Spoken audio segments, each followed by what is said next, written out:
Hello student, class 12th में मैं आप सभी का फिर से स्वागत करता हूं। आज का जो हमारा चैप्टर है वो क्लास 12th के फ्लेमिंगो बुक से जो पार्ट फर्स्ट पढ़ने वाले हैं वो द रेड ट्रैप एक कहानी है। मैं उसका आज हिंदी सार आपको सुनाऊंगा। तो बिना देर की हम क्लास को शुरू करते हैं। देखो, ये जो कहानी है रेड ट्रैप का अर्थ आप समझ चुके होंगे। उसका मतलब होता है चूहेदानी। ये जो कहानी है ये द रेड ट्रैप एक चूहेदानी विक्रेता की एक कहानी है जो बेचारा बहुत गरीब जीवन जीता है क्योंकि उसके पास कमाई बहुत कम होती है। उसे पेट पालने के लिए चोरी और भीख का सहारा लेना पड़ता है। वह इस पूरी दुनिया में अकेला है और दुखी जीवन व्यतीत करता है। इसलिए वह तरह तरह के विचार बुनना शुरू कर देता है। इसमें से एक विचार पूरी दुनिया को एक बड़ी चूहेदानी के रूप में देखने का है। ये विचार है कौन सा है? बड़ी चूहेदानी के रूप में पूरी दुनिया को देखने का विचार है। उनके विचार हैं कि दुनिया हमें जीवन की सुख सुविधाओं के रूप में विभिन्न प्रकार के से चारा प्रदान करती है और यहाँ बदले में हमें दुनिया की जाल में फंसाता है और हमें विभिन्न प्रकार के दुखों की ओर क्या करता है? ले जाता है। हर रात पेडलर क्या करता है? पेडलर को आश्रय की तलाश करनी होती है कि वो कहाँ स्टे करेगा, कहाँ रुकेगा, क्योंकि उसके पास कोई घर नहीं होता। एक शाम को क्या है, उसे एक पुराने कॉप्टर ने क्या है शरण दी और अगली ही सुबह वो अपनी गाय के दूध को बेचकर जो उसने जो पैसे कमाए थे उसने उसे पेडलर से क्या कर लिए थे? चोरी कर लिए।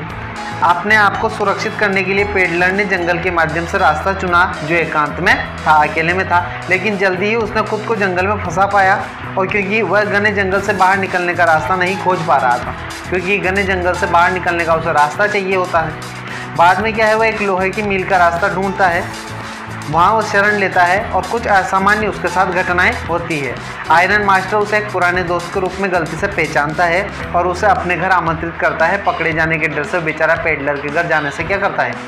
मना कर देता है। पेडलर घर जाने से मना कर देता है और जल्दी ही उन्हें आयरन मास्टर की बेटी द्वारा आमंत्रित किया जाता है। हालांकि आयरन मास्टर जो है उसे सच्चाई का पता लग जाता है, लेकिन उसकी बेटी उसे पेडलर को बाहर करने से रोक लेती है और फिर क्या है, और क्रिसमस पर उसे अपने घर में रखने के लिए मना लेती है। क्रिसमस के अगले दिन जब लोहे के मालिक और उसकी बेटी का चर्च का दौरा करते हैं तो उन्हें पता चलता है कि वह आदमी एक चोर है।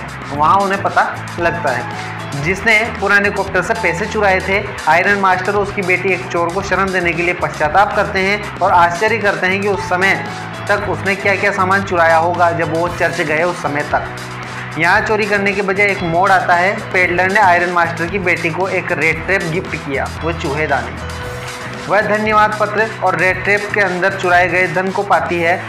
देखती है कि उसमें क्या मिला, उसे धन मिलता है। पेडल ने एडला को उसकी दया के लिए धन्यवाद दिया और उसे चोरी के पैसे को वापस करने का अनुरोध किया। यह कहानी हमें संदेश देती है कि इंसान में अच्छाई कभी भी आपके अच्छे कर्मों से जागृत हो सकती है। अगर आप अच्छे हैं तो सामने वालों को ज़रूर बदल सकते हैं। तो आज की ये जो है जो हमारा 4th चैप्टर है उसकी मैंने आपको हिंदी सार सुनाया। नेक्स्ट टाइम हम इसको जल्दी ही पढ़ने वाले हैं। तब तक इसको अच्छे से समझें कि इस कहानी में क्या बताया गया है, फिर आप इसको अच्छे से और ज़्यादा समझ सकेंगे।